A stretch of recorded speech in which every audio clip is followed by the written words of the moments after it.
بسم اللہ الرحمن الرحیم الرحمن علم القرآن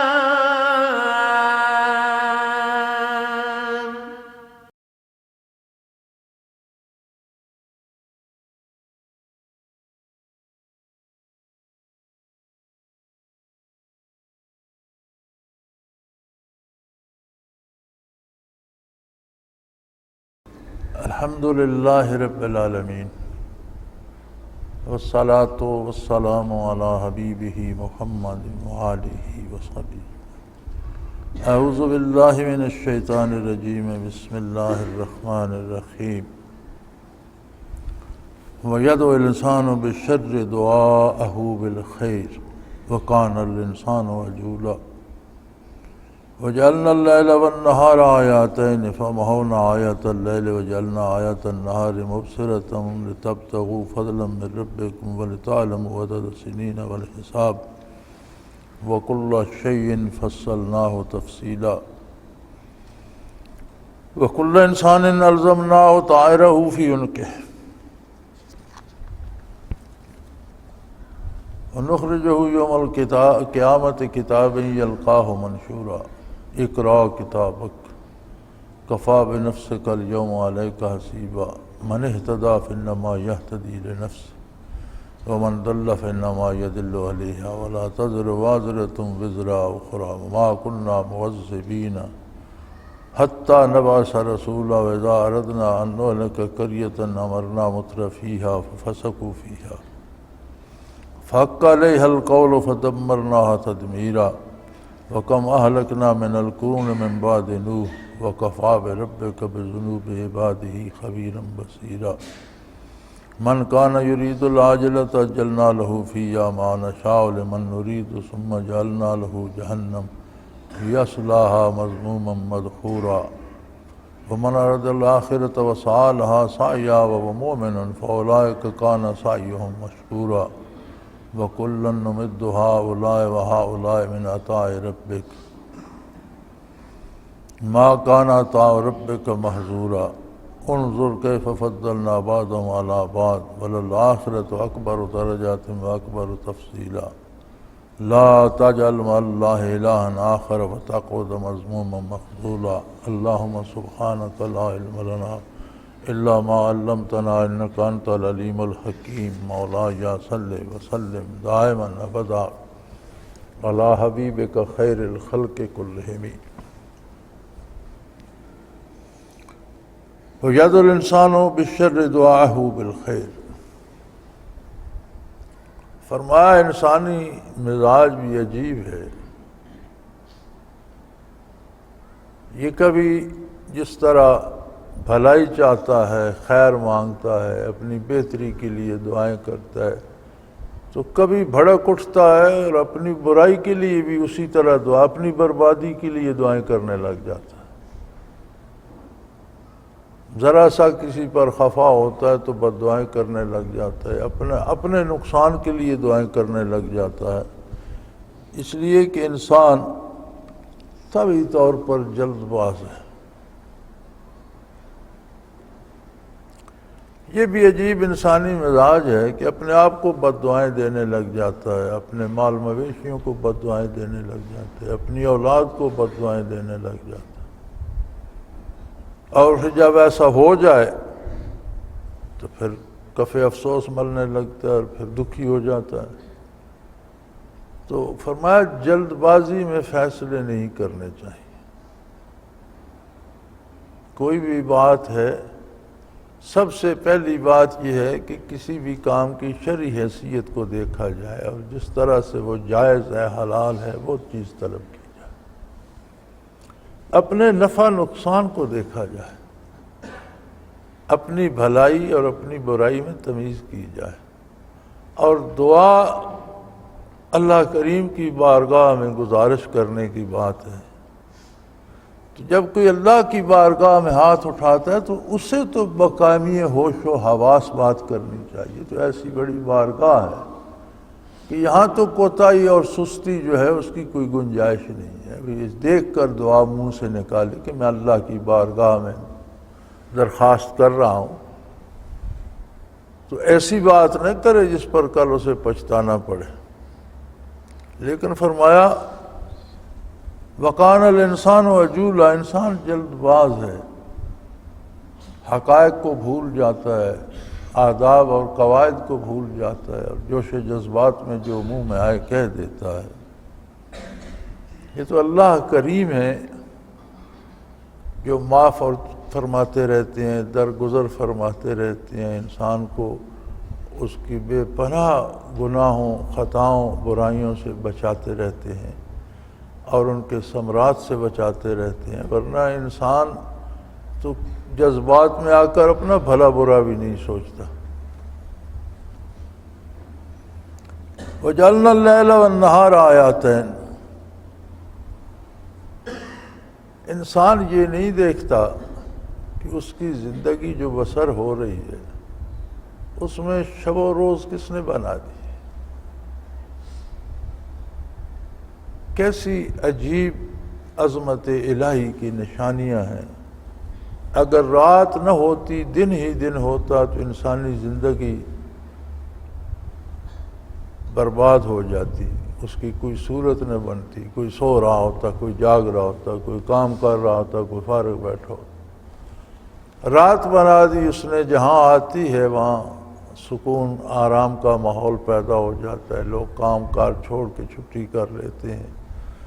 جتنی طاقت، جتنی انرجی اس کو دن بھر میں خرچ ہوئی، جتنے اعضاء دن بھر میں مصروف رہے، رات کو آرام کرتا ہے، وہ اپنی انرجی دوبارہ حاصل کر لیتے ہیں، صبح تازہ دم اٹھتا ہے۔ رات کو تاریک کر دیا، لوگ آرام کریں، اور دن کو روشن کر دیا کہ صبح طلوع ہوتی ہے تو وہ روشنیاں لے آتی ہے، ہر کوئی نئے سرے سے تازہ دم ہو کر اٹھ بیٹھتا ہے، اپنے کام کاج میں لگ جاتا ہے اور دن بھر اپنے کاروبار میں مصروف رہتا ہے، اور اپنے اللہ کی طرف سے دی ہوئی روزی، اپنا رزق تلاش کرتا ہے، حلال اور جائز رزق کی تلاش میں لگ جاتا ہے۔ اور پھر یہ شب و روز کا جو اللہ کریم نے نظام بنا دیا، اس میں دنوں، مہینوں، برسوں کا شمار بھی ہوتا ہے۔ اگر دن ہی دن ہوتا تو آپ مہینہ سال کتنے کا گنتے، رات ہی رات ہوتی تو آپ کتنے کا گنتے۔ تمہارے بہت سارے حساب ان کے شب و روز کے فرق پر قائم ہیں۔ حساب دو طرح کے ہیں شب، مہینوں، سالوں کے، قمری اور شمسی۔ قمری مہینے جو ہیں وہ چاند کے طلوع و غروب سے ان کا تعلق ہے، اور چاند کا طلوع و غروب جو ہے وہ سارے سال میں پھرتا رہتا ہے، کبھی بہار میں، کبھی خزاں میں، کبھی گرمیوں میں، کبھی سردیوں میں، وہ سارے سال میں پھرتا رہتا ہے۔ سورج کے حساب سے جو دن اور راتیں، وہ جو مہینے گرمیوں میں آتے ہیں ہر سال گرمیوں میں آتے ہیں، جو سردیوں میں آتے ہیں ہر سال سردیوں میں آتے ہیں۔ تو اللہ کریم کی اپنی مصلحت، اس نے عبادات کو، مثلا عیدین کو، حج کو، رمضان شریف کو، ان عبادات کو قمری مہینوں سے جوڑ دیا، اور بہت سی اس میں اللہ کی طرف سے مصلحتیں ہوں گی، لیکن ایک بہتری یہ جو ہر آدمی کو سمجھ آتی ہے یہ ہے کہ اب رمضان شریف قمری مہینوں کے ساتھ ہے تو وہ سارے سال میں پھرتا رہتا ہے، گرمیوں میں بھی آتا ہے، بہار میں بھی، خزاں میں بھی، سردیوں میں بھی۔ اگر مئی جون کے ساتھ ہوتا یا اپریل مارچ کے ساتھ ہوتا تو ہر سال ایک ہی موسم میں آتا۔ اسی طرح حج بھی سارا سال روٹیٹ کرتا رہتا ہے، لیکن حساب کتاب کرنا، لین دین کرنا، کاروبار کرنا، اور اس میں شمسی مہینوں کا، سورج کے حساب سے جو مہینے ہیں جنوری، فروری، مارچ، اپریل وغیرہ، ان کا حساب رکھنا منع نہیں ہے۔ یہ بھی اللہ نے رات اور دن کو مہینوں اور سال کے حساب کے لیے بنایا، اور یہ منع نہیں ہے۔ ہاں، عبادات میں جہاں اللہ نے حکم دے دیا ہے وہاں صرف قمری مہینوں کا اعتبار ہوگا، لین دین میں، کاروبار میں، ملازمت میں، ان چیزوں میں شمسی مہینوں سے بھی تم شب و روز استعمال کرتے ہو۔ وَكُلَّ شَيْءٍ فَصَّلْنَاهُ تَفْصِيلًا، صرف رات دن سال مہینے نہیں بلکہ ہر موضوع حیات پر اللہ کریم نے بڑی تفصیل سے بتا دیا ہے۔ قرآن کریم نے زندگی کا کوئی موضوع نہیں چھوڑا جس پر مفصل ہدایات نہ دی ہوں، جس پر بالتفصیل روشنی نہ ڈالی ہو۔ اور پھر فرمایا یہ یاد رکھو، اگر کوئی لفظ تمہارے لبوں سے نکلتا ہے تو وہ فرشتے لکھ لیتے، کوئی کام کرتے ہو تو ضبط تحریر میں آ جاتا، اور وہ تحریر فرشتے کے پاس ہوتی ہے، لوح محفوظ میں جمع کراتے ہیں، لیکن اسی کا ایک حصہ، ایک کاپی اسی کی، ایک نقل اس کی ہر شخص کے گلے میں ڈلی ہوئی ہے۔ ہر شخص کا کردار اس کے گلے میں ڈالا ہوا ہے، اور ہر کردار کی فیلنگز ہوتی ہیں۔ اگر آدمی غور کرے تو محسوس کر سکتا ہے کہ مجلس میں کوئی بندہ آ جائے بشاشت ہوتی ہے، کوئی بندہ آ جائے تو رونگٹے کھڑے ہو جاتے ہیں، کوئی آ جائے تو بیزاری ہوتی ہے، کوئی آ جائے تو خوشی ہوتی ہے۔ تو یہ صرف دنیاوی تعلقات کی وجہ سے نہیں ہوتی، ہر بندے کا کردار بھی اس کے گلے میں لٹک رہا ہے جس کے اثرات ہوتے ہیں۔ تو ہر بندہ اپنا کردار اپنے ساتھ لیے پھرتا ہے، اور قیامت کے روز ہم اس کا اعمال نامہ نکال کر اس کے ہاتھ میں تھما دیں گے۔ انسان گھڑی گھڑی، لمحہ لمحہ، رات دن فیصلے کرتا رہتا ہے۔ اس بندے کو دعا دینی ہے، اس بندے سے سخت بات کرنی ہے، اس سے نرمی سے کرنی ہے، اسے بد دعا دینی ہے، اسے گالی دینی، یہ سب کیا ہے؟ یہ ایک فیصلے ہیں۔ یہاں سے مجھے پیسے لینے ہیں، جائز طریقے سے لینے ہیں، یا رشوت لینی ہے، یا چوری کرنی ہے، یا جوا کھیلنا ہے، یا محنت کر کے حلال کمانا، یہ سب کیا ہیں؟ یہ فیصلے ہیں جو ہر بندہ ہر گھڑی کرتا ہے۔ ہر آن ہم کوئی نہ کوئی فیصلہ کرتے ہیں، اس کے مطابق ہم عمل کرتے ہیں۔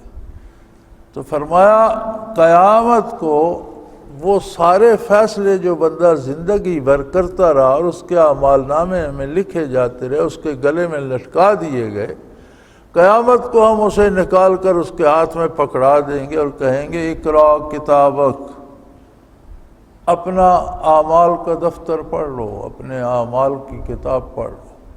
کفا بنفسک الیوم علیک حسیبا، تم خود اپنے لیے بہترین جج ہو۔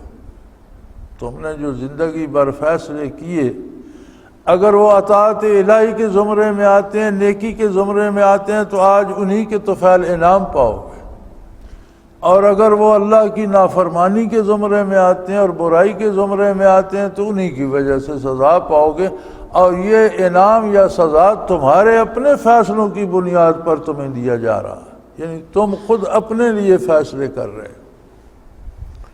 سبحان اللہ، یہ اللہ ہی کی شان ہے، اور اسی کو سزاوار تھا، اور اسی کی کتاب نے بات کی۔ کتنی خوبصورت بات کی ہے کہ بندہ کچھ دیر بیٹھ کر اگر سوچے، غور کرے کہ جو کچھ میں دن بھر رات بھر کرتا ہوں، زندگی بھر جو کچھ کرتا رہا ہوں، یہ سارے فیصلے ہی تو تھے، اور اگر خراب تھے تو پھر اللہ نے فرصت دی ہے کہ پھر توبہ کر لے، رجوع اللہ کر لے، زندگی میں اللہ سے معافی مانگ لے کہ یا اللہ مجھ سے غلطیاں ہوئیں، کوتاہیاں ہوئیں، میں نے گناہ کیا، تو کریم ہے مجھے معاف کر دے۔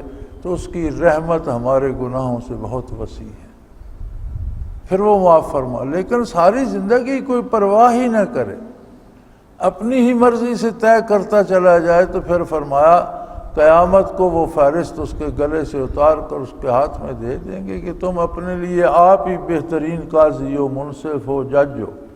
جو تم نے فیصلے کیے آج وہی نافذ ہوں گے۔ اگر تم نے اطاعت الہی کے لیے کیے تو تمہیں انعام ملے گا، اللہ کی نافرمانی کے لیے کیے تو سزا بھگتو گے۔ اقرا کتابک، اپنا اعمال نامہ پڑھ لو۔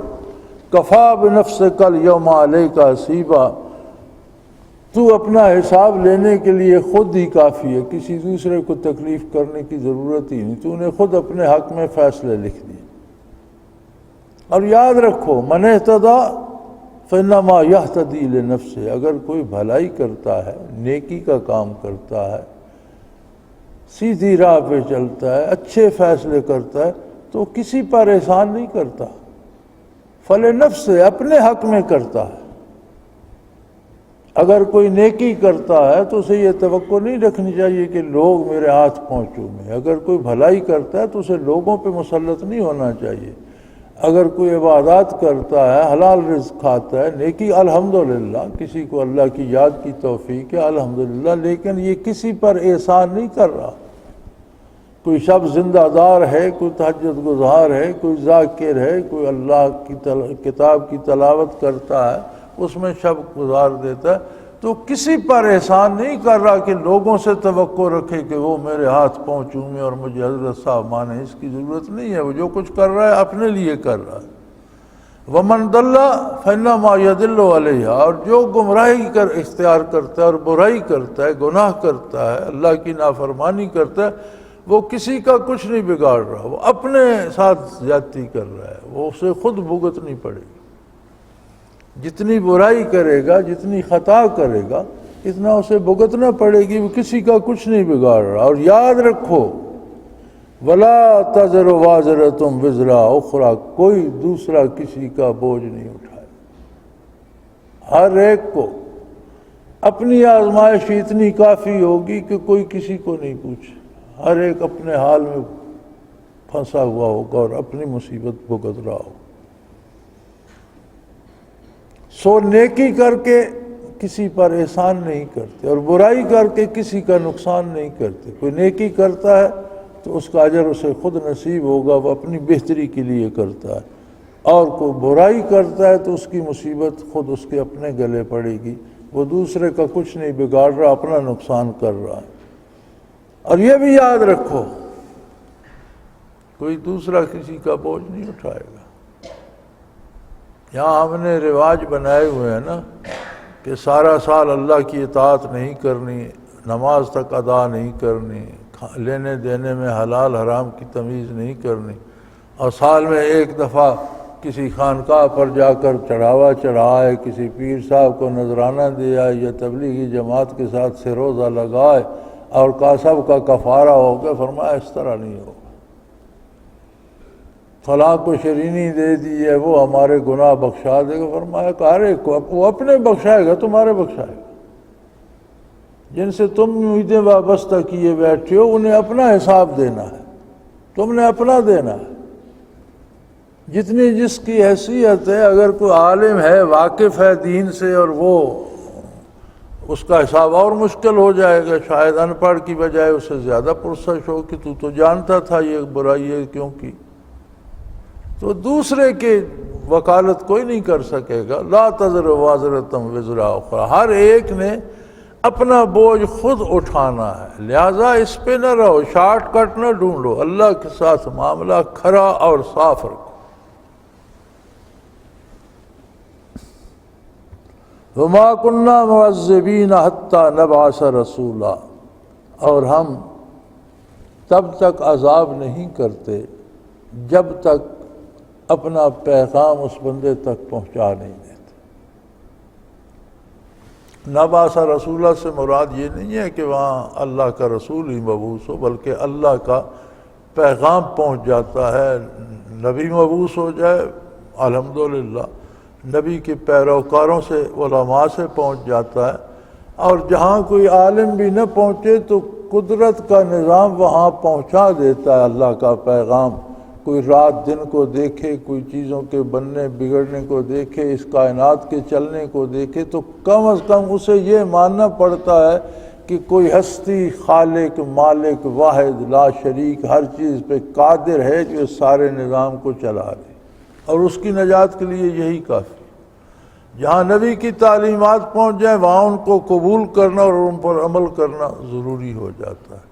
تو فرمایا کسی قوم کو ہم نے یوں ہی ہلاک نہیں کیا، اس تک پیغام پہنچایا، اس تک بات پہنچائی، اس کے پاس بات پہنچی، جب اس نے وہ بات قبول کرنے سے انکار کر دیا، ٹھکرا دیا، اس کی مخالفت کی، تو ان پر عذاب آئے۔ وَإِذَا أَرَدْنَا أَن نُهْلِكَ قَرْيَةً أَمَرْنَا مُتْرَفِيهَا فَفَسَقُوا فِيهَا فَحَقَّ عَلَيْهَا الْقَوْلُ فَدَمَّرْنَاهَا تَدْمِيرًا۔ ہم جب کسی ملک، کسی علاقے، کسی شہر میں برائی بڑھتی ہے اور اللہ کریم اس سے ناراض ہو جاتے ہیں، اس کی تباہی کا ارادہ فرما لیتے ہیں، تو اس کے سرداروں کو اور مالداروں کو مہلت دے دی جاتی ہے، وہ خوب برائی کرتے ہیں۔ اللہ کریم کی طرف سے اگر امور میں تھوڑی بہت گرفت ہوتی رہے تو یہ توبہ کا سبب بن جاتی ہے۔ کوئی بیماری آ جائے، کہیں نقصان ہو گیا، تو کچھ بندے کے دل میں خوف الہی پیدا ہوتا ہے، وہ توبہ کی طرف لپکتا ہے۔ اگر ڈھیل دے دی جائے، صحت بھی ٹھیک رہے، مال و دولت بھی بے تحاشا ہو، اقتدار بھی آ جائے، موجیں ہوتی رہیں، کچھ نہ ہو، تو فرمایا جب کسی کو ہم تباہ کرنا چاہتے ہیں تو پھر اس کے رئیسوں اور سرداروں کو مہلت دے دیتے، کیونکہ لوگوں کا مزاج ہے کہ یہ رؤساء کے پیچھے چلا کرتے ہیں، امراء کے پیچھے چلا کرتے ہیں۔ الناس علی دین ملوکہم، لوگ اپنے بادشاہوں کا پیروی کرتے ہیں، جیسا ان کا کردار ہو ویسا بننا چاہتے ہیں، جیسے ان کے حلیے ہوں ویسے حلیے بنانا چاہتے ہیں، جو کچھ وہ کرتے ہوں ویسا کرنا چاہتے ہیں۔ تو جب سردار اور امراء شہروں اور بستیوں کے برائی میں لگ جاتے ہیں تو عام آدمی بھی ان کی پیروی میں برائی میں لگ جاتا ہے۔ اور فرمایا فَفَسَقُوا فِيهَا، فدل کھول کر برائیاں کرتے ہیں، فَحَقَّ عَلَيْهِ الْقَوْلُ، پھر ان پر جرم ثابت ہو جاتا ہے، فَدَمَّرْنَاهَا تَدْمِيرًا، اور ہم ان کو تباہ و برباد کر کے رکھ دیں۔ پھر وہ تباہی آتی ہے کہ ہر چیز تہہ بالا ہو جاتی ہے اور کوئی کسی کا پوچھنے والا نہیں رہتا۔ وَكَمْ أَهْلَكْنَا مِنَ الْقُرُونِ مِنْ بَعْدِ نُوحٍ، یہ کوئی ایک کسی قوم کی یا ایک بستی یا ایک شہر کی بات نہیں ہے۔ نوح علیہ السلام کے بعد جب معمور عالم دوبارہ آباد ہوا تو دنیا کی تاریخ دیکھیں، تمہیں کتنی قومیں ملیں گی جو تباہ و برباد ہو گئی، کتنے محل ملیں گے جو ویران ہو گئے، کتنے شہنشاہ اور سلطنتیں ملیں گی جن کے آثار باقی ہیں لیکن کوئی فرد باقی نہیں ہے، تباہ و برباد ہو گئے، مٹا دیے گئے دنیا سے۔ وَكَفَىٰ بِرَبِّكَ بِذُنُوبِ عِبَادِهِ خَبِيرًا بَصِيرًا، اور آپ کا پروردگار کافی ہے، وہ خود دیکھ بھی رہا ہے اور اس کے علم میں بھی ہے کہ اس کے بندے کیا کر رہے ہیں۔ یہ مت بھولو کہ لوگ بالکل بے مہار ہیں، آزاد ہیں، جو جی چاہے کرے، نہیں، ہر کی ہر سوچ بھی اللہ کے علم میں ہے، ہر ایک کا ہر کردار بھی اللہ کے علم میں ہے، اور اللہ کریم ان سب چیزوں کو دیکھ بھی رہے ہیں، جانتے بھی ہیں، اور ان کے اپنے فیصلے ہیں، جب چاہیں گے فیصلہ فرما دیں گے، انہیں کسی کی مدد کی ضرورت نہیں ہے۔ اور فطرت کا قانون بھی ہے، فرمایا من کان یرید العاجلۃ عجلنا لہ فیہا ما نشاء، اگر کوئی آخرت کو بھول کر، عظمت الہی کو بھول کر صرف ہوس دنیا میں مبتلا ہو جائے اور حلال حرام جائز ناجائز طریقے سے دولت جمع کرنا شروع کر دے اور اقتدار کے پیچھے بھاگنے لگ جائے اور دنیاوی مسائل، دنیاوی مفادات کے پیچھے لگ جائے، تو فرمایا ہم بھی کہتے ہیں ٹھیک ہے، اگر تمہاری طلب دنیا ہی کی ہے تو دنیا لے لو، لیکن جتنی وہ مانگتا ہے اتنی نہیں دیتے، اتنی دیتے ہیں جتنی ہم چاہتے ہیں۔ اگر کوئی آخرت کو، عظمت الہی کو بھول کر اپنی ساری کاوش، اپنی ساری محنت محض حصول دنیا کے لیے لگا دیتے اور یکسو ہو جاتا ہے صرف دنیا کو لینے میں، آخرت کو بھلا دیتا ہے، تو ہم اس کو دنیا دے دیتے ہیں، لیکن دیتے اپنی مرضی سے ہیں، جتنی وہ مانگتا ہے اس کی مرضی سے نہیں دیتے۔ اس لیے آپ نے کبھی کسی دنیا دار کو سیر چشم یا سیر شکم نہیں دیکھا ہوگا، حل من مزید، اور دو اور دو اور۔ عجیب بات ہے، اتنی دولت بعض لوگوں کے پاس جمع ہو جاتی ہے کہ انہیں خود شمار کرنا مشکل ہوتا ہے کتنی ہے، لیکن پھر اور کے لیے وہ بھٹک رہے ہوتے ہیں اور کے لیے ہیلے کر رہے ہوتے ہیں کہ اور چاہیے اور چاہیے اور چاہیے۔ تو انسانی ہوس کے مطابق اسے دنیا نہیں ملتی، جس کے پاس آپ سمجھتے ہیں بہت زیادہ ہے، وہ اور زیادہ کی تڑپ میں مرا جا رہا ہے۔ تو فرمایا جو دنیا کا طالب اسے دنیا دے دیتے ہیں، لیکن جتنی وہ مانگتے ہیں اتنی نہیں، جتنی ہم چاہتے ہیں اتنی اسے دے دیتے ہیں۔ اور آخرت کو چونکہ اس نے دنیا پہ قربان کر دیا تھا، لہذا ثم جعلنا لہ جہنم یصلاھا مذموما مدحورا، پھر وہ دنیا کے طالب جو ہیں ان کے لیے پھر ہم نے دوزخ بنائی ہے، جنہوں نے آخرت سے روگردانی کی، جائز ناجائز کی پرواہ نہ کی، اللہ اور اللہ کے رسول صلی اللہ علیہ وسلم اور اللہ کے قرآن کی، اللہ کے دین کی پرواہ نہ کی، اور محض دنیا طلبی میں لگے رہے، تو ایسے ہی لوگوں کے لیے ہم نے جہنم بنائی ہے، بڑے ذلیل ہو کر اور راندہ درگاہ ہو کر جہنم میں داخل ہو۔ جہنم میں داخلہ جو ہے اس کے عذاب تو ہیں ہی، اور اللہ معاف کرے، انسان دنیا میں نہیں نہ جنت کی راحت سمجھ سکتا ہے نہ جہنم کا عذاب سمجھ سکتا ہے، یہ انسانی شعور سے بالا ہے، جس کو بھگتنا پڑے گا سمجھ اسی کو آئے گی۔ اور فرمایا جہنم کا داخلہ ذلت اور رسوائی کا داخلہ ہے، سزا ہونا، عذاب ہونا ایک الگ بات ہے، ذلت اور رسوائی مقدر ہے، اور ذلیل ہو کر رسوا ہو کر جہنم میں داخل ہوں گے۔ ومن اعرض الآخرۃ وسعی لہا سعیہا، اور جو آخرت کی طلب میں لگا رہا اور اس نے محنت کی آخرت کو حاصل کرنے کے لیے، آخرت کو پانے کے لیے، وَهُوَ مُؤْمِنٌ، بنیادی بات یہ ہے کہ سب سے پہلے وہ ایمان لائے، اس کا عقیدہ صحیح ہو۔ اگر غلط عقیدہ ہوگا، قرآن و سنت کے مطابق نہیں ہوگا، حضور اکرم صلی اللہ علیہ وسلم کے ارشاد کے مطابق نہیں ہوگا، تو وہ مجاہدہ بھی کرتا رہے، منزل بھی پڑھتا رہے، تسبیحات بھی اپنی طرف سے نیکیاں بھی کرتا ہے، ان نیکیوں کی کوئی بنیاد نہیں جس بندے کا عقیدہ درست ہے۔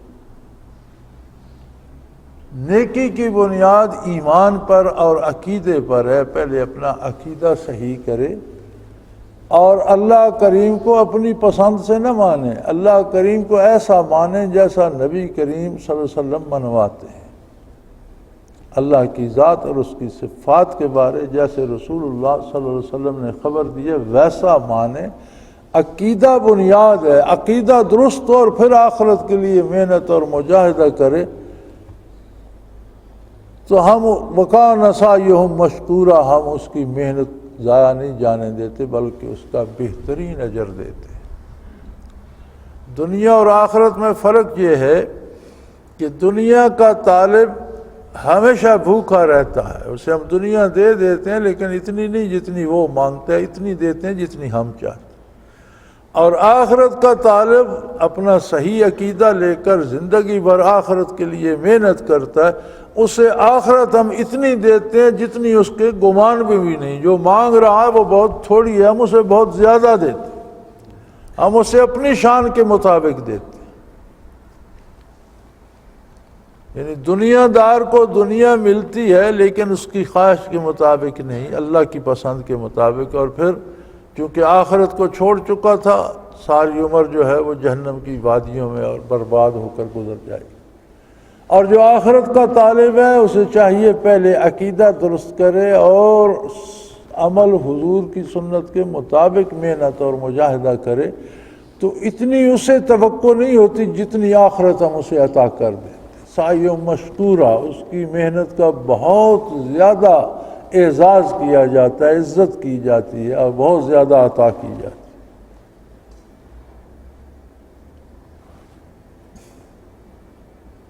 وَكُلًّا نُمِدُّ هَٰؤُلَاءِ وَهَٰؤُلَاءِ مِنْ عَطَاءِ رَبِّكَ، یہ تو ہم ہر بندے پر اپنی نوازشات عام رکھتے ہیں، فاسق و فاجر پر بھی، مومن و کافر پر بھی، اپنی مخلوق کو پیدا کرنا، ان کو پالنا، ان کو زندگی کی راہ دیتے تو ہم سب پر عام کیے رکھتے ہیں، کوئی مانے یا نہ مانے، کوئی شکر ادا کرے نہ کرے، لیکن اپنی مخلوق کو رزق پہنچانا، اسباب رزق کے پیدا کرنا، زندگی دینا، موت تک ان کو مہلت دینا، ان تک پیغام حق پہنچانا، جو جو تقاضائے ربوبیت ہے وہ تو اللہ کی عطا عام ہے، ہر ایک پر پورے کر رہا ہے۔ کافروں کے پاس حیات بھی ہے، اولاد بھی ہے، مال و دولت بھی ہے، حکومتیں بھی ہیں، عہدے بھی ہیں، یہ سب کچھ تو عام ہے، اور اللہ کی عطا کے دروازے کسی پر بند نہیں کیے جا سکتے۔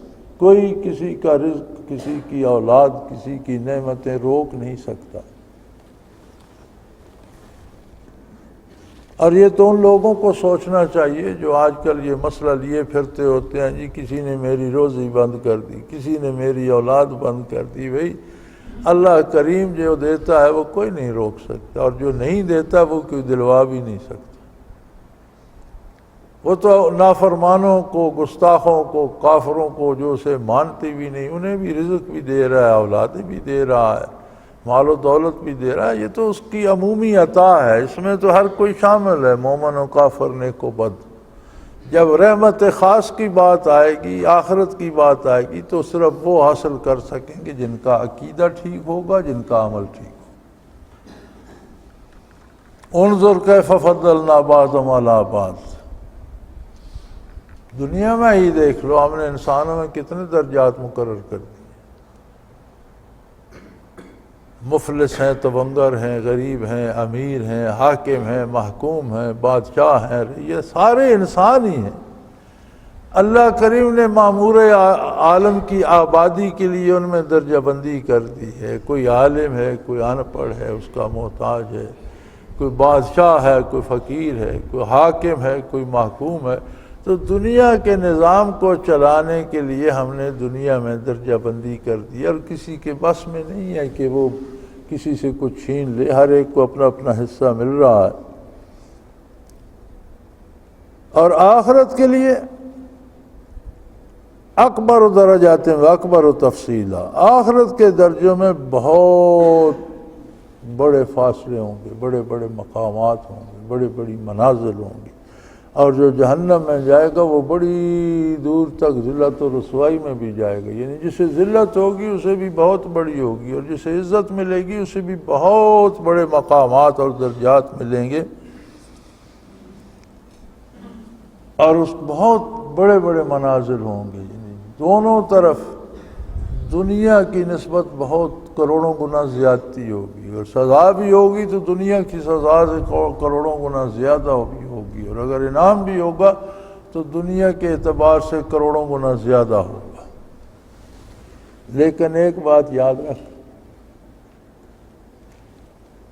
بندے، بنیادی بات یاد رکھ، لا تجعل مع اللہ الہا آخر، کبھی بھول کر اللہ کی ذات میں اور اس کی عبادات میں کسی کو شریک نہ کر، اس کی ذات اور صفات میں کسی کو شریک نہ کرنا، اور یہ کام بھول کر بھی نہ کرنا، کیونکہ تمام نیکیوں کو شرک کھا جاتا ہے، اور تمام برائیوں کو یہ جنم دیتا ہے۔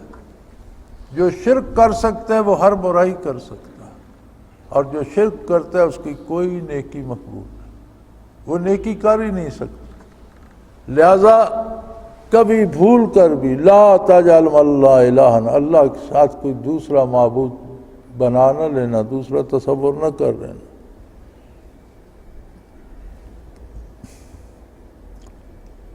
فتقعد مذموما مخذولا، اگر کسی نے ایسا کیا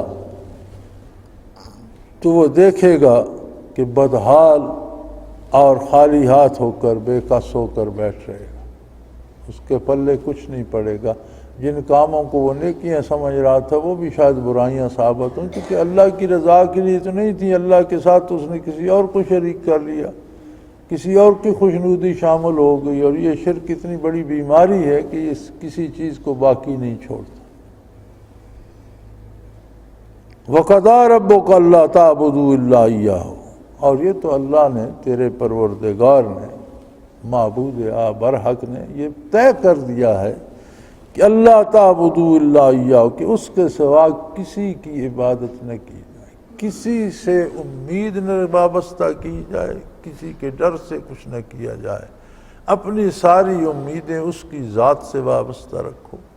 اس نے وسائل بنائے ہیں، جائز وسائل اختیار کرو، لیکن اس کے حکم کے دائرے کے اندر، شرعی طریقہ کار کے اندر، اور پھر وسائل پر بھی اعتماد نہ کرو، اعتبار اس پر کرو جو مسبب الاسباب، اسباب خود کچھ نہیں ہے، اسباب میں بھی تاثیر وہ پیدا فرماتا ہے۔ اسباب اختیار کرنا اطاعت الہی اور عبادت ہے، اور کسی غیر اللہ سے امیدیں وابستہ کرنا تو ساری تباہی کا سبب ہے۔ یہ تو طے ہو گیا کہ کسی دوسرے سے امیدیں وابستہ نہ کرو سوائے اللہ کے۔ وَبِالْوَالِدَيْنِ إِحْسَانًا، اور اپنے ماں باپ کے ساتھ بہت محبت، بہت عزت سے پیش آؤ۔ والدین تمہاری طرح مخلوق ہیں، اللہ نے ان کو بھی پیدا کیا، تمہارے دنیا میں آنے کا سبب بنے تو جب تک وہ دنیا میں ان کی عزت تم پر فرض ہو گئی، ان کا احترام تم پر لازم ہو گیا، ان کی خدمت کرنا تم پر فرض ہو گیا۔ اور یہ ضروری نہیں کہ والدین نیک ہوں یا مسلمان ہوں، والدین کافر بھی ہوں، بدکار بھی ہوں، اولاد پر ان کی خدمت فرض ہے۔ وہ معاملہ ان کا پروردگار عالم کے ساتھ ہے۔ والدین کافر بھی ہوں تو بیٹا ان کی ہدایت کے لیے دعا کر سکتا ہے، انہیں تبلیغ کر سکتا ہے، سمجھانے کی کوئی، لیکن ادب و احترام کے دائرے کے اندر، توہین نہیں کرے گا، جھڑکے گا نہیں، ناراض نہیں ہوگا، غصے نہیں ہوگا، خدمت کرے گا۔ ان کا وہ معاملہ اللہ کریم کے ساتھ ہے، وہ جانے اس کی مخلوق جانے۔ ہاں صرف ایک بات طے ہے کہ والدین کی وہ بات نہیں مانی جائے گی جس میں اللہ کی نافرمانی، اللہ کی نافرمانی میں کسی کی کوئی بات نہیں مانی جائے گی۔ بلکہ علماء نے یہاں تک لکھا ہے کہ والدین اگر بزرگ ہو جائیں تو ان کی اجازت کے بغیر فرض کفایہ کو ترک کیا جا سکتا ہے، فرض عین نہیں۔ یعنی والدین کہ نماز ادا نہ کرو تو نماز فرض عین ہے، یہ نہیں چھوڑی جائے۔ لیکن گاؤں میں کوئی جنازہ ہو رہا ہے، لوگ جا رہے ہیں اور والد بیمار ہے، والدہ بیمار ہے، اس نے کوئی کام کہہ دیا یہ کرو، تو فرض کفایہ چھوڑ دے گا، ان کی اطاعت کرے گا۔ حتیٰ کہ یہ بھی لکھا ہے مفسرین کرام نے کہ جہاد اگر فرض عین ہو جائے تو جا سکتا ہے، فرض کفایہ ہو تو اسے اجازت نہیں ہے جب تک وہ اجازت نہ دے۔ فرض کفایہ سے مراد یہ ہوتا ہے کہ کچھ لوگ جو وہاں ہیں وہ کافی ہیں، سب کی ضرورت نہیں ہے۔ جیسے جنازے میں 2-3 بندے بھی چلے گئے تو کافی ہیں، 15 20 50 100 ہو گئے تو پھر ہر فرد کے جانے کی ضرورت نہیں ہے۔ یہ فرض ہے لیکن فرض کفایہ ہے کہ کچھ لوگ کافی ہو۔ تو ایسے تمام امور میں والدین کی کفالت پہلے ہوگی، ان کی اجازت سے جیسے ہم تبلیغ پر چلے جاتے ہیں، فرض کفایہ ہے، فرض عین نہیں ہے، کیونکہ کچھ لوگ تبلیغ کریں تو وہ کافی ہے، ضروری نہیں کہ ہر مسلمان اٹھ کر تبلیغ کرنے لگ جائے، تو وہ اجازت کے بغیر نہیں ہوگا۔ اسی طرح فرائض جو ہیں ان کو چھوڑ کر نہیں ہوگا، جیسے بیوی بچوں کا سنبھالنا، ان کے دوا، ان کے کاروبار، ان کے سکول، ان کے آنے جانے کا اہتمام کرنا، ان کی ضرورتیں پوری کرنا، وہاں سے فرصت ہوگی، ان سے پروگرام طے کرے گا اور ان کا اہتمام کرے گا کہ میری غیر حاضری میں یہ بندہ ذمہ داری ادا کرے گا، یا فلاں تمہارا یہ کام کرے گا، یا یہ اخراجات کے سارے پیسے، پھر جا سکتا ہے۔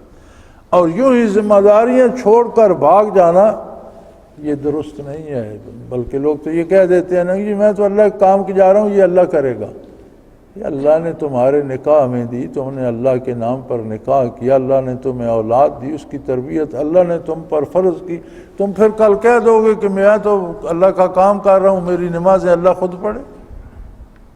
یہ تمہاری ذمہ داری ہے، وہ ساری عبادت ہے اور عبادت تمہیں کو کرنی ہے، وہ تو معبود ہے، اس نے عبادت نہیں کرنی، اس کی عبادت کی جائے گی۔ تو فرمایا والدین دنیا میں آنے کا سبب بنے، وہ کافر بھی ہوں تو ان کی خدمت فرض ہے۔ تو اللہ تو وہ مالک ہے جس نے آدم علیہ نبینا علیہ الصلوۃ والسلام سے لے کر آج تک اور آج سے قیامت تک ساری مخلوق کا خالق ہے، اس کا کتنا حق ہو۔ اور پھر اس کے احسانات مسلسل ہیں، یہ نہیں کہ ایک دن پیدا کر کے اس نے چھوڑ دیا، ہر سانس اس کی عطا ہے، ہر لمحہ اس کی عطا ہے، ہر ذرہ رزق اس کی عطا ہے، مال دولت اولاد عزت جو کچھ ہے سب اس کا کرم ہے، جو مسلسل رحمت باری برس رہی ہے، اس کی اطاعت کس درجے کی جائے، ذرا سوچو بیٹھ کر۔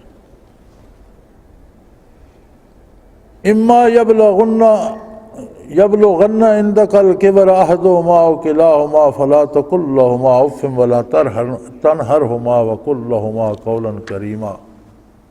اگر والدین تمہارے پاس بوڑھے ہو جائیں، دونوں ہوں، ماں باپ ہوں، یا دونوں میں سے کوئی ایک رہ جائے، تو فرمایا ان کے سامنے کوئی ایسی دل آزاری کی بات نہ کرو۔ فلا تقل لہما اف،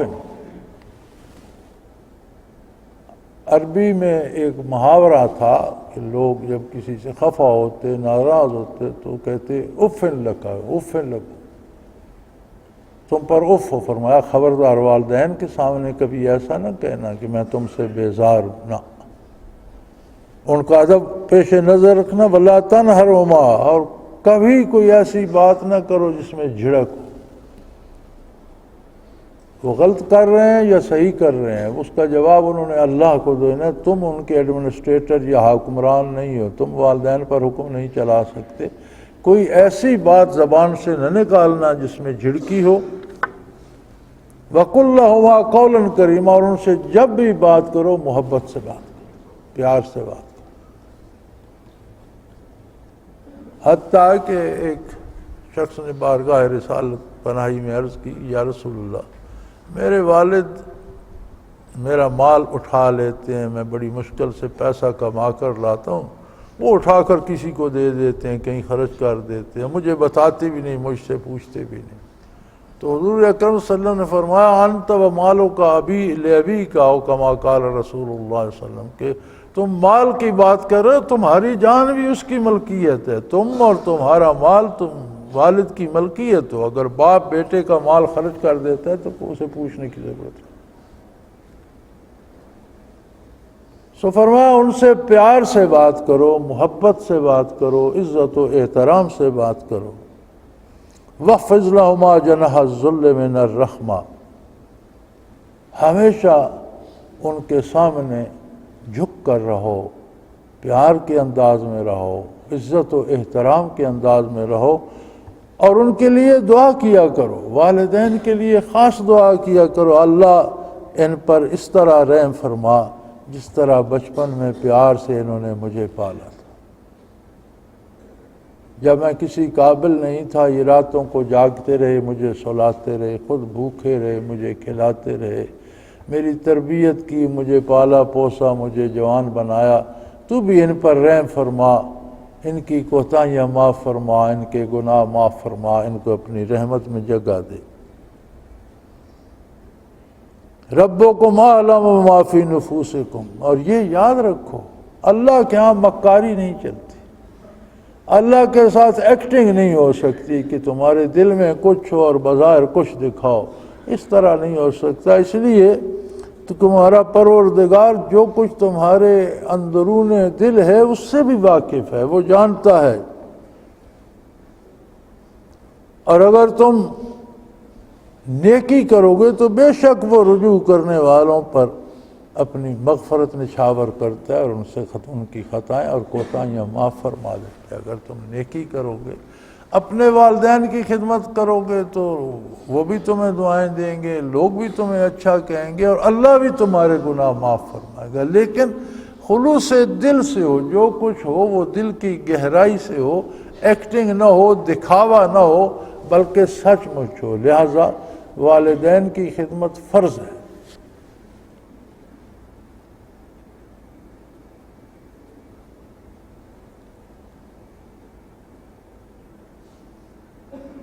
عبداللہ ابن ابی منافقوں کا سردار تھا، لیکن اسی کا بیٹا نبی کریم صلی اللہ علیہ وسلم کا جانثار تھا۔ ایک جہاد کے سفر میں کچھ بات ہوئی اور اس نے ابن ابی نے ایسی بات کر دی کہ ہم نے ان مہاجرین کو سر پہ چڑھا رکھا ہے، اور اگر ہم لوگ ان کی مدد نہ کریں تو یہ بھوکے مفلس خود ہی شہر چھوڑ کر چلے جائیں گے۔ اس طرح کی بات کوئی اس نے کی۔ وہ ایک صحابی نے بارگاہ رسالت میں عرض کر دی، حضور صلی اللہ علیہ وسلم نے اس سے جواب طلبی کی تو وہ مکر گیا، میں نے تو ایسی کوئی بات نہیں کی۔ اللہ کی طرف سے وہی نازل ہو گئی۔ وہ قرآن کریم میں آج بھی وہ آیات مبارکہ موجود ہیں کہ اس نے ایسا ایسا کہا، تو اس کا بیٹا شہر کے دروازے پر کھڑا ہو گیا اور اس نے کہا کہ میں تمہیں شہر میں نہیں، تم کہتے ہو مسلمان شہر سے نکل، میں تمہیں شہر میں داخل نہیں ہونے دوں گا۔ اس نے بارگاہ رسالت میں شکایت کی تو حضور نے اسے فرمایا کہ تم باپ کا راستہ نہیں روک سکتے، جو کچھ یہ کرتا ہے اس کا معاملہ اللہ کے ساتھ ہے، اللہ اس سے محاسبہ کرے گا، تم نہیں کر سکتے، تمہارا باپ ہے، تم اس کا راستہ چھوڑو۔ اب اس سے بڑا جرم کیا ہوگا کہ براہ راست نبی کریم صلی اللہ علیہ وسلم کی توہین کی، مسلمانوں کی توہین کی، حضور کی دل آزاری کی۔ تو آپ نے فرمایا نہیں بیٹا، تمہارا باپ ہے جیسا بھی ہے، تم نہیں سزا دے سکتے، تم محاسبہ نہیں کر سکتے۔ اب اس سے آگے کیا ہوگا؟ تو فرمایا والدین تمہارے دنیا میں آنے کا سبب بنے ہیں، تمہیں بچپن میں پالا ہے، ان کا اتنا حق ہے کہ اگر وہ کیسے بھی ہیں، نیک ہیں پھر تو بہت اچھی بات، تو ویسے ہی ان کا حق بنتا ہے، اور نیک نہیں ہیں یا مسلمان بھی نہیں ہیں تو اولاد پر ان کا حق ہے کہ ان کی خدمت کرے، انہیں سنبھالے، اور بڑھاپے میں انہیں اس طرح سنبھالے جس طرح بچپن میں انہوں نے سنبھالا، اور ان کے حق میں دعا کرے کہ اللہ ان کی خطائیں معاف فرما، اور اگر یہ غلط راستے پر ہیں تو انہیں ہدایت دے دے۔ یہ بھی بیٹے کے فرائض میں سے ہے۔ انہیں جھڑکے نہیں، ان سے ناراض نہ ہو، بات پیار کے انداز میں کرے، شفقت کے انداز میں کرے۔ اور فرمایا جو خود مخلوق ہیں، جنہیں اللہ نے پیدا فرمایا، تیرے جیسی مخلوق ہیں، ان کا اتنا احسان ہے کہ تیرے دنیا میں آنے کا سبب بنے، تو ان کی اطاعت اتنی فرض ہو گئی ہے، تو جو رب العالمین ہے اس کی اطاعت کا درجہ کیا ہوگا، کتنی شدت سے فرض ہوگی۔ کیوں اس طرف غفلت کرتے ہو، کتنی شدت سے فرض ہوگی۔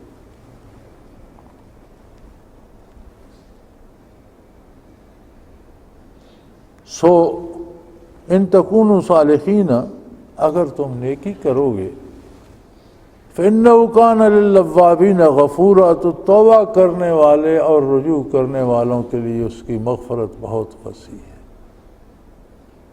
اس کی شان ایسی کریمانہ ہے کہ جس لمحے جس گھڑی جتنا بڑا گناہ گار خلوص دل سے توبہ کر لے وہ معاف کر دیتے اور اسے نیکی کے رستے پہ چلنے کی توفیق عطا فرماتے۔ تو کتنا ہی کوئی بدبخت ہوگا جسے رجوع اللہ اور توبہ کا خیال نہ آئے اور اس کے بغیر مر جائے، تو اس کی کتنی بڑی محرومی ہوگی۔ اللہ کریم ان سب سے معاف فرمائے اور نیکی کی توفیق عطا فرمائے۔ وآخر دعوانا ان الحمدللہ رب العالمین۔ اللہ اللہ اللہ اللہ اللہ اللہ اللہ اللہ۔ حضرت امیر محمد اکرم آوان مد ذلہ العالی دارالعرفان منارہ ضلع چکوال میں سالہ سال سے قرآن و حدیث کے اوپر خطابات کر رہے ہیں اور سلسلہ نقشبندیہ اویسیہ کے مطابق لوگوں کو ذکر الہی کی تربیت دے رہے ہیں۔ وہ قرآن پاک کی تفسیر ترتیب وار بیان کر رہے ہیں۔ تفسیر قرآن کو وہ موجودہ ملکی اور بین الاقوامی حالات کے مطابق بیان کرتے ہیں۔ موٹر وے سے کلر کہار کے انٹرچینج سے نکلتے ہوئے، کلر کہار کی جھیل سے ہوتے ہوئے، میانی، بوچھال اور نورپور سے گزرتے ہوئے دارالعرفان منارہ پہنچ سکتے ہیں۔ حضرت امیر محمد اکرم آوان نے بچیوں اور بچوں کی دینی اور دنیاوی تعلیم کے لیے سقارہ اکیڈمی کے نام سے ایک درسگاہ بھی قائم کی ہے، جس کا افتتاح ملک پاکستان کے صدر جنرل محمد ضیاء الحق نے اپنے دست مبارک سے کیا تھا۔ وہ تمام احباب جو اسلام کی طلب رکھتے ہیں ان سے گزارش ہے کہ دارالعرفان منارہ ضلع چکوال میں امیر محمد اکرم آبان صاحب کے خطابات سے مستفید ہوں۔ وہ ہر جمعے کو نماز سے پہلے بیان فرماتے ہیں۔ ہر ماہ کی پہلی اتوار کو ماہانہ اجتماع ہوتا ہے جس میں آپ خصوصی خطاب فرماتے ہیں اور پاکستان کے چاروں صوبوں سے احباب اس اجتماع میں شرکت کرتے ہیں۔ اس کے علاوہ یہاں سال میں 2 مرکزی اجتماعات بھی ہوتے ہیں، ایک رمضان المبارک میں اعتکاف کا اجتماع اور دوسرا جولائی اور اگست میں 40 دن کا اجتماع ہوتا ہے جس میں روحانی تربیت کی جاتی ہے۔ اپنا خون سیماب دے کر اتنا ہم کر جائیں گے، نام آقا کا چمن میں پھر رقم کر جائیں گے۔